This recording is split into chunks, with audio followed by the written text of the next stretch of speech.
Hey everyone, Fly47 here, week 2 of the Tiermaker month and a half, I don't know exactly how to name it, we'll figure it out as we go, is here. Let's go over legendary equipment in World of Warships Blitz. Alright, let's get into the rankings. Now, of course, we have the worth it category. Pretty plain, simple, and easy to understand here. These are actually worth spending money if you are going to spend money on them. Helps.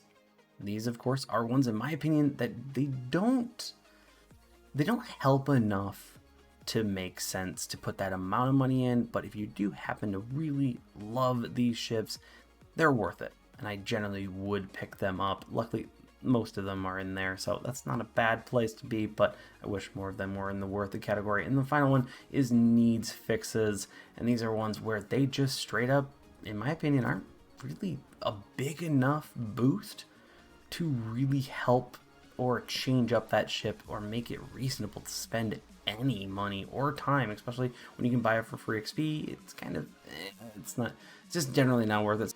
So now, let's get into it. We got worth it. Moines gives you additional range for longer reload. Personally, that's great, especially when it already has an incredibly fast fire rate. You're just getting that more range, and it really is a worth it upgrade if you are going to put money into Moines. Perfect. Minotaur, you want to turn an incredibly nimble ship into an even more incredibly nimble ship? Yes, please. Minotaur is amazing with this. Absolutely insane. You now, I think it's basically you're the second best, or even the best. I think it's the second best turning radius in the game now. The Minnow absolutely becomes insane with this legendary equipment. If you have a Minnow and don't have it, I highly would suggest it. Now, with the helps, not gonna lie, I think I judged the Gearings one a little too harshly. And the reason why I say that is because as much as a lot of people do like to play the Gearing as a gunboat focused ED, I think it's really great as a balanced one. And to me, I actually, the more I play it with the legendary equipment on, the more I like it with it on rather than rapid reload mod. So to me, right here, highly would suggest getting the Gearing's legendary equipment mod. Absolute blast. Really just fixes that last little bit of speed problems that I felt the Gearing had. Puts it into its own. So to me, I think it's worth it. If you play it more like gunboat, it's more helps. But if you happen to be playing the Gearing more as a balanced or as a torp boat, get it. It's definitely be worth your time and money. Harugumo, it still helps. It makes it more maneuverable, but it doesn't fix the overall problems of it. Yeah, the Harugumo just got a buff to it, but it just, the legendary mod to it, I just don't really see the point for it overall. So Hindenburg gives you more worse concealment for longer range. That would be great if the rest of the Hindenburg didn't suck. Yeah, it helps. It just doesn't fix the ship necessarily, and I would love it to be a little bit better. I'd love it to be already one of the furthest firing 203s in the game, and then this making it, you know, that Russian level of like 220s, but you know, it just doesn't do that. Khabarovsk, actually, I'm not gonna lie, this mod has been power crept, so I think this needs fixes now. Wargaming, we have very long range DDs now in the game, and or we've got multiple DDs that have gotten a buff on their range. And I just feel like the Khabarovsk just doesn't do what it needs to do. And I think that actually the range that this mod gives should literally just be its base range. And this should probably get almost a rework in a way. But if you just want to make it where it's, hey, bump its range a little bit more, and then this thing gets even better, that would maybe push it up to worth it. But the Khabarovsk needs some love in the first place, and it doesn't help enough to put money into. Montana, you want to take your Montana? You got it. That doesn't change the Montana, but it does help it. So that's my opinion, at least. Love knowing in the comments down below, because it is a slight buff, but to some people it's a significant buff. So Zhao right here, once again, it helps a lot with that concealment. It can really do wonders, but once again, the Zhao is so team dependent that sometimes doing those wonders doesn't help it at all, and other times it kind of helps. So Zhao's just already in a rough position. Henry IV, now this actually got a buff to it. Went up by 2%, 2 whole percent. But I want to say that it's borderline to help. I think it still needs fixing, but it's because it's such a harsh nerf to the ship and a decent buff. It doesn't fix the problem that this is like the fundamental playstyle of the Henri is a ambusher, and now you're making it just a basic bland battlecruiser with really horrible armor, and we already have those in the game. So no, I don't think the Henri, it still needs some love, still needs some changes. Actually, working, I would just notch the surface detection down a little bit more, and maybe that would help out a lot. So that's my opinion. On to the new ones. Let's actually talk about that. The Conqueror. Now, this actually really helps, in my opinion. This is, unfortunately, though, in the 3rd slot. And why is it unfortunate? Is that a lot of Conqueror commanders will go with the concealment mod in the 3rd slot, which makes it basically this super heavy cruiser. You're able to kind of sneak up, get a little bit closer, and not have to deal with kind of the lofty shells that the Conqueror has. So having that concealment in there helps out a lot more than people want to admit. But at the same time, if you don't play it with the concealment mod, this is just arguably a good mod and it helps. I wouldn't say it's worth it, but overall, if you just don't play the concealment mod and you like the Conqueror, it's right there. You wouldn't go wrong with it. Hakuryu. So, yeah, it just makes the worst part of dealing with this carrier even better. It's gonna help. I don't know if it's actually worth it than the other mods in this sector, but that's up for the carrier commanders down below to tell us and like that. Kremlin. Now, this is literally one that plays the gambit for people, because the Kremlin mod basically changes who hurts you more.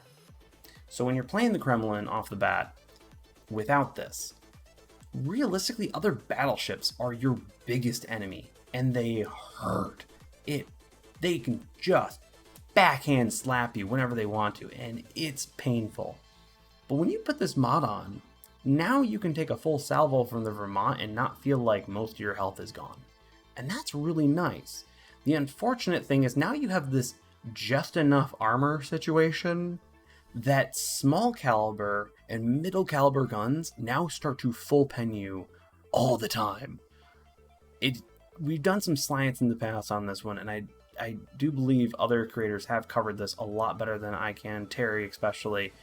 But yeah, no, the Kremlin's mod, it helps with battleships if that's what you mostly handle with. It helps. But now that you have it, heavy cruisers and even light cruisers in many ways are now your greatest enemy, and you really can't deal with them as well, depending on how your luck and everything with your accuracy. But to me, it helps. It augments who your worst enemy in the game is, and that might be enough to make the Kremlin good enough for you, or it might buff it. But you really have to play around with it, and there's definitely a lot of science and a lot of other videos out there to really help answer that question better to you. Can't tell if it's worth it or needs more buffs. It really isn't up in the air for me. So, Midway. I don't want to say this because it's just going to make them worse.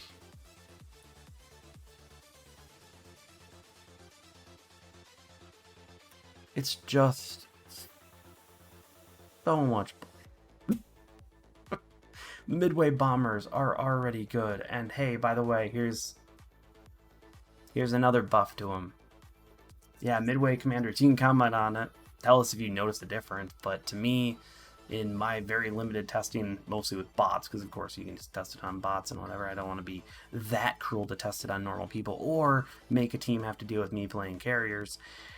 Yeah, overall, to me, it felt better to drop those bombs, and it was already disgusting enough before it, and after it felt worse. So yeah, Midway, I think it's worth it, but carrier commanders that have it, let us know a little bit more detail down below. For me, it just was, yeah.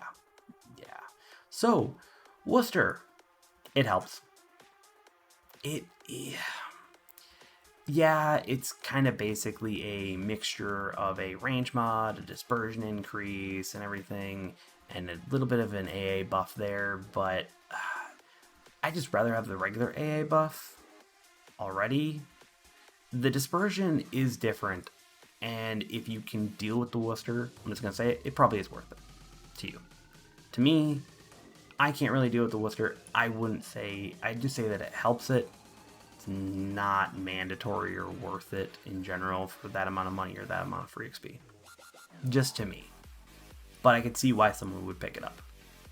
Because you do start kind of getting into like Fen Yang territory of accuracy where, you know, yeah, your shots are freaking now passing high Earth orbit satellites, but when you hit, you're in a tight, packed group. And that also has a lot of benefits if you can handle those arcs. So yeah, I'd say it helps.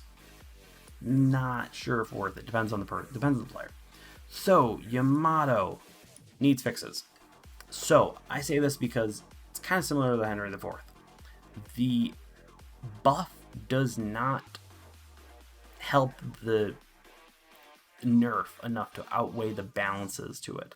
So to me, the Yamato, it probably needs to be, the dispersion needs to be up to like 12, 13, 15 if you want to be insane. But it's just that turret change. Now, of course, the Yamato is a sniper, so that turret thing might not matter to certain people. It might not be something that you care about. But there's certain times where you want those turrets to be at least kind of move. And now when you have that minus 10% on them, oh man, they're glacier. They are glacially slow. And the dispersion is not that much better than the -7 dispersion mod we already have. So, I don't know, I feel like it just needs 2. It does. I will say, I say it needs fixes just because I believe that, but of course, this, you know, for the Yamato captains that want just something that's straight up better and can handle the turret traverse speed increase, yeah, it definitely would help. But overall, to me, I think it needs a little bit of love before it's even, you know, because I think at 12, 13%, I think it'd almost go all the way to worth it. But to me right now, it doesn't. I don't really notice the difference between it.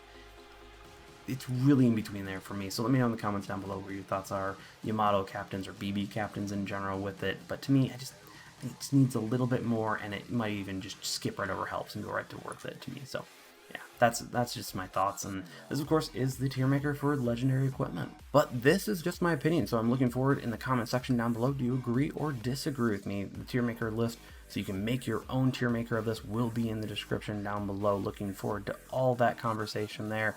On top of that, if you happen to have liked this video or are liking this video series, hit that like button, subscribe if you haven't, the notification bell is there if you want to know whenever a new video goes live, or whenever I start streaming, which of course, if you want to join on even more fun within the stream, join up on Discord, link is in the link tree down below. Shout out to the Patreon supporters for the special help of $1 to $5 a month. It really does help this channel, but if not, that like helps out a lot on the algorithm. Thank you so much for all the love and support, everyone.